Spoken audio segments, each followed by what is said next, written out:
Je crois que nous avons assisté à la pire finale de l'histoire de la Ligue des Champions.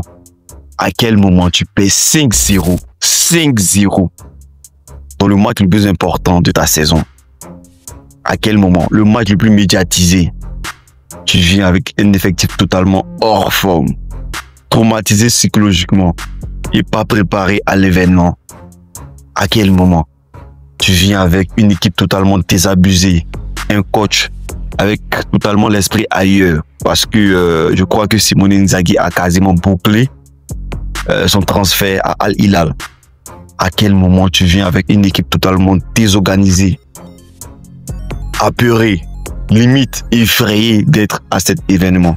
Je crois qu'il y a juste le corps des Milanais qui s'est déplacé au stade de l'Allianz Arena à Munich. Sinon, l'esprit est resté à Milan, en fait. C'est comme si c'était une équipe sans âme. Ils ont tout laissé, toute leur hargne, les grinta, leur envie, leur football à Milan, en fait. Ils ont tout donné face au Barça. Et c'est triste de voir qu'une équipe aussi courageuse, avec une qualification légendaire face au Barça, puisse se faire humilier de la sorte. Et honnêtement, le Paris Saint-Germain a mérité totalement ce trophée-là. Je vois beaucoup de choses sur Internet comme quoi le match aurait été trafiqué, il y aurait eu des trucs un peu louches façon, mais non, on ne tombe pas dans ces bassesses-là. Le Paris Saint-Germain, c'est un club qui a longtemps désiré ce trophée-là et ils ont mis tout à la disposition de l'effectif et tout pour pouvoir atteindre cet objectif-là. Mais j'y reviendrai. Là, parlons de l'Inter Milan, qui est une équipe vraiment... Cette fin-là, elle est horrible, horrible, affreuse.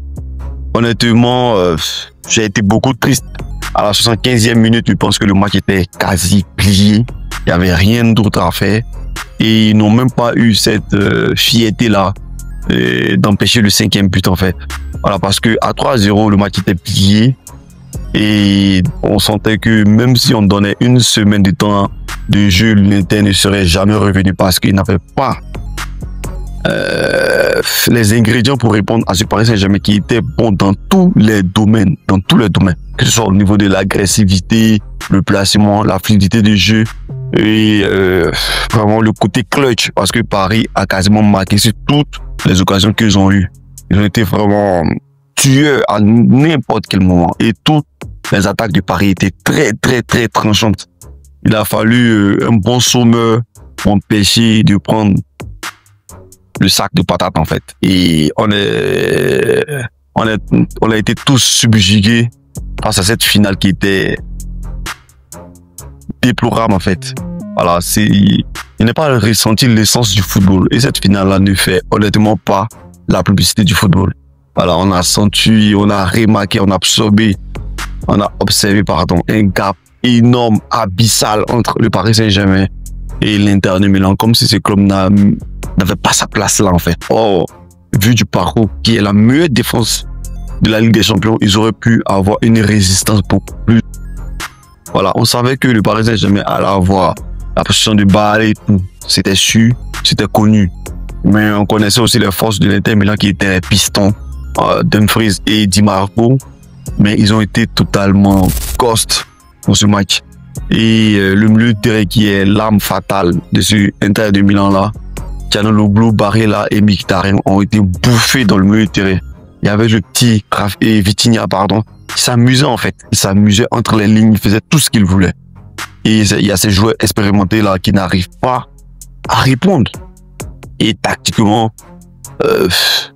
les différents remplacements qu'on a emportés pour booster le jeu de l'Inter Milan étaient nuls à chier, en fait. Il y a ton gars Fratesi qui est toujours bon dans les matchs importants. Tu ne le mets même pas pour tester quelque chose. Tu ne mets pas Zelensky, ni Fratesi, ni Taremi. Donc, toutes tes forces offensives, tu les laisses sur le banc. Limite, à la mi-temps, il a abdiqué, en fait. Il a abdiqué comme si le coach avait la tête ailleurs. Honnêtement, cet Inter de Milan a été vraiment affreux. Affreux. Mais il ne méritait pas cette humiliation. Ça a été dramatique, en fait.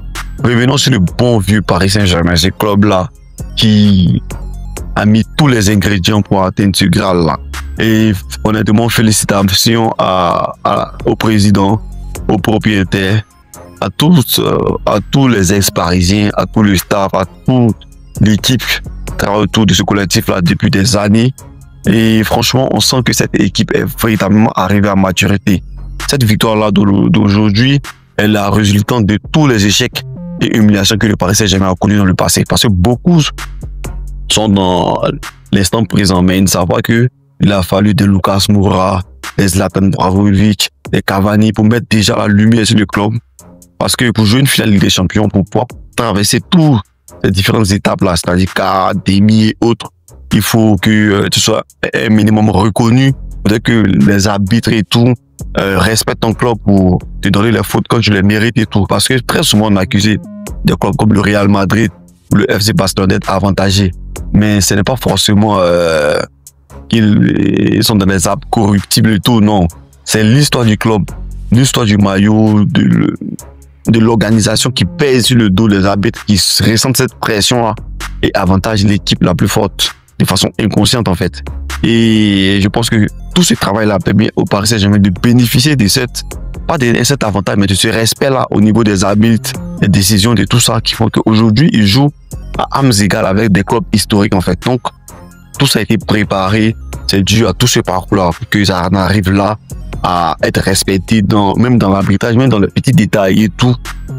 Et c'est tout ce apport de Neymar, Zlatan, comme je l'ai dit, Pastore, Verratti, Mbappé, tous ceux qui sont passés dans ce club-là qui ont permis d'arriver là. Donc, ne rejetons pas la pierre à ceux qui ont quitté le bâton au bout du chemin. Je pense que c'était écrit comme ça que Paris remporte la Ligue des Champions juste après le départ de Kylian Mbappé. Honnêtement, je pense que Netflix n'aurait pas fait mieux scénario. Voilà, donc félicitations au Paris Saint-Germain qui a une équipe vraiment très très solide, bâtie autour d'une structure qui fait que même le lambda qu'on essaie, le niveau sera toujours le même. Voilà, donc on sent qu'un travail a été fait. Le complexe sportif qui permet au club de s'entraîner dans les meilleures conditions. J'ai vu le documentaire sur Luis Enrique qui quasiment dort dans l'institut du Paris Saint-Germain pour être là très tôt, réfléchir des tactiques et tout. Ce mec a été un visionnaire. Il a posé ses couronnes face aux journalistes qui l'ont critiqué parce que Mbappé était, après tous ces échecs-là, il était un peu le manteau qui voilait l'échec du projet parisien. Mais il a voulu dégager ce manteau-là pour assumer vraiment ses responsabilités et c'est vraiment très très fort. Je pense qu'on doit lui tirer le chapeau, les félicitations et tous les honneurs qui vont avec. Marquinhos et Kimpembe qui ont toujours été là, lutter avec le club, qui sont aujourd'hui les symboles de ce Paris Saint-Germain là. Ousmane Dembélé qui est pour moi le joueur qui a été le game changer de ce club là, qui a fait passer le Paris Saint-Germain vraiment un step au-dessus, parce que c'est pas le plus grand dribbleur et tout, non. Mais il crée cette cohésion là qui rend ce Paris Saint-Germain vraiment imprévisible en fait. Parce que la structure même du tic-tac, c'est un jeu assez prévisible, mais il est difficile à contrer. Parce que tu sais qu'il y aura des passes, plusieurs passes, mais c'est difficile à contrer. Mais souvent, ça devient redondant. Et c'était le cas lors de la première saison de Luis Enrique. Mais au fur et à mesure de la deuxième saison, il a fallu ces joueurs clés-là, comme Désiré Doué, qui sont un peu imprévisibles, et Ousmane Dembélé, pour créer un peu cette zizanie-là. Et ils l'ont fait avec brio. Honnêtement, ce club-là mérite tout le respect. Aujourd'hui, le Paris Saint-Germain est dans le quota des clubs qui ont une Ligue des Champions. Et ça, c'est vraiment beau. N'hésite pas à t'abonner à la chaîne, dis-moi ce que tu en penses. De mon contenu en commentaire, c'est l'arc mythique, on est ensemble. Tchuss.